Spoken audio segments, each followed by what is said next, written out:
Today is Tuesday, April 22nd. We're talking about the legacy of Pope Francis and what comes next for the Catholic Church after his death. Also, we'll explain the latest parental rights case to go before the U.S. Supreme Court. Plus, new government efforts targeting food dyes, the findings of a new report on cancer rates, and Happy Earth Day, what this year's theme is all about. Those stories and even more news coming up. Welcome to The Newsworthy. All the day's news in around 10 minutes. Fast, fair, fun, and on the go. I'm Erica Mandy. Thanks so much for being here. You ready? Let's do this. All around the world, tributes are pouring in for the so-called People's Pope. Pope Francis died yesterday at 88 years old. His health has been in decline for a while, but Francis kept busy even in his final hours. The Pope's official cause of death is listed as a stroke and irreversible heart failure. Francis's time as leader of the Catholic Church was marked by many firsts. He came from Argentina, making him the first pope from the Americas or the Southern Hemisphere. Francis also spotlighted issues like climate change and the plight of migrants worldwide. He surprised many of the religion's 1.4 billion observers with his comments on issues like homosexuality and the death penalty that were far more accepting than his predecessors. He was known for reaching out to people of different backgrounds and acting as a champion for the poor. The Vatican says, true to his humble roots, Francis asked for a simple tomb. Now his death sets off a period of mourning in the Vatican and signals the start of a millennia-old process of picking the new pope. Cardinals from around the world must gather for the conclave, in which Francis's successor is chosen. It's a process that typically takes weeks. In the interim, a cardinal from the U.S. has become the acting head of the Vatican. Over the next several days, the Vatican will follow centuries-old traditions to honor Pope Francis's life with a public viewing and formal funeral. And President Trump says he's going to be there in what will likely be his first foreign trip of his second administration. The president's relationship with the Pope was pretty contentious because of many issues, but mostly immigration. In his death, Trump spoke warmly of Francis, though, saying, quote, he loved the world, and he especially loved people that were having a hard time, and that's good with me. Back in the U.S., Trump ordered all U.S. flags on government grounds to fly half-staff as a mark of respect for Francis.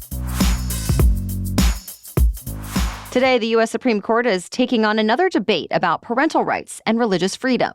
More specifically, it's a case about whether families have a right to keep their kids from public school lessons that feature books with LGBTQ+ themes, if that goes against their religious beliefs.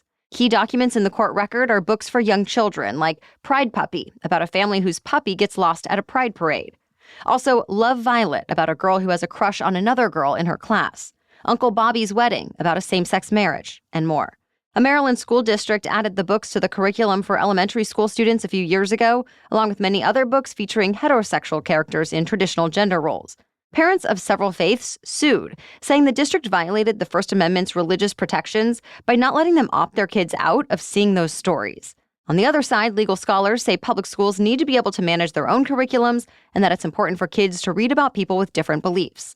This is actually just one of 3 major religious rights cases on the Supreme Court's docket this term. Rulings in all of these cases are expected to be announced over the summer. The U.S. government has a plan to remove petroleum-based synthetic dyes from the nation's food supply. It's something Health Secretary Robert F. Kennedy Jr. has been promising since he says the dyes are responsible for behavioral problems in children. Officially, as of now, the FDA just says it's monitoring that link but has not proven it. So the dyes have been allowed in colorful cereals, drinks, candies, and more. That's about to end, though. The Trump administration now says food companies will have until 2027 to remove 9 different dyes from their products. Drug companies will get another year. It might not take that long, though, since other countries have already moved to restrict or ban the dyes, so companies have introduced natural alternatives for their products already in those countries. RFK Jr. says he'll be talking about the plan more at a news conference later today. Today is Earth Day. For the last 55 years, the holiday has served as a day to appreciate nature, as well as raise awareness about environmental challenges. This year, the official theme is Our Power, Our Planet. It calls for people to unite behind renewable energy and promote clean electricity. There are several events, rallies, and protests planned all over the world. And many communities will get together to clean up litter, plant trees, go green in some other way, or simply reflect in all of Earth's beauty. If you want to find an Earth Day event near you, go to thenewsworthy.com. We've posted a link in today's episode notes. We have more news for you in just 1 minute, but first, this episode is sponsored by Huel. If you ever feel like you don't have time to make a meal or get healthy food that'll keep you going through your day, consider an option that takes no prep, no cooking. It's just grab and go and is under $5. I'm definitely not talking about fast food. Drink a Huel Black Edition ready to drink for a perfectly balanced meal in a bottle designed by nutrition experts. Think 35 grams of protein and 27 vitamins and minerals. It takes the guesswork out of healthy eating and the stress out of not having enough time. For me, it's all about having an easy, high-protein option on those especially busy days or trips to help me feel and think and perform at my best. It's more filling and convenient than coffee even, and is so easy to have on hand for whenever I need it. They even have an iced coffee flavor if that's your thing, or I have the vanilla right now. They also have flavors like chocolate, strawberry, and banana. Give Huel's Black Edition ready to drink a try because right now, new customers can visit Huel.com/newsworthy to get 15% off your first order plus a free gift. That's HUEL.com/newsworthy and use my code newsworthy. Now back to the news. A new report on cancer in the U.S. shows some signs of progress. The National Cancer Institute says between 2018 and 2022, cancer death rates went down in men, women, and children. Medical experts credit better screening and more targeted therapies, among other reasons like fewer Americans using tobacco. Overall, new cancer diagnoses are falling too, but incidence rates for certain cancers are on the rise. For women, that includes uterine, breast, and liver cancers. In adolescents and young adults, there have been more diagnoses for colon and rectal cancers. And across the board, there have been more cancers of the pancreas and kidneys. Again, though, other types have become less common, mostly lung cancer. As always, doctors' advice on top of living a healthy lifestyle is to get screenings when they're recommended. That can, of course, help find and treat cancers early before they spread. A Delta Airlines plane caught fire on an Orlando tarmac this week before it even took off. Almost 300 people were on board, but thankfully, there are no reports of anyone getting hurt. Video on social media shows smoke and flames rising from the engine and passengers evacuating down the inflatable emergency slides. They were given seats on other flights instead. Delta now says its maintenance teams will look at the plane and try to figure out what sparked the fire. The FAA is also investigating. The Homeland Security Secretary fell victim to a theft this week. While Kristi Noem was eating dinner in Washington, D.C., someone stole her purse. And with that, the thief got her driver's license and passport, her Homeland Security access badge, apartment keys, and roughly $3,000 in cash. Members of Noem's Secret Service detail say they did not see the crime happen. But camera footage later showed a man in a medical mask taking the bag. Some law enforcement experts have raised concerns about the incident involving a high-profile cabinet official and whether it may have been a lapse in security. Multiple agencies are now investigating. Federal regulators are now suing Uber. The FTC has taken issue with the ride-hailing and delivery company's subscription service Uber One.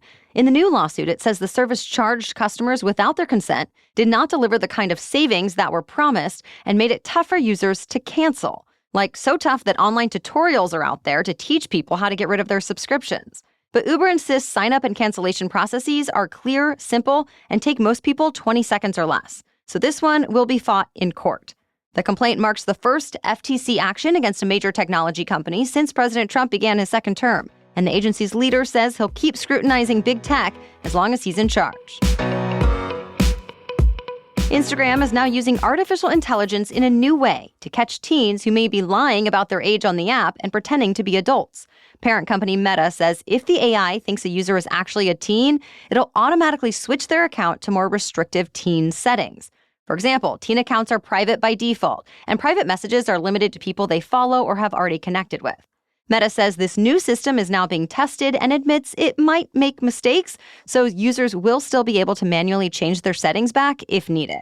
Meta actually started using AI for age detection last year, but this update will now proactively look for accounts that have adult birth dates but may actually be teens.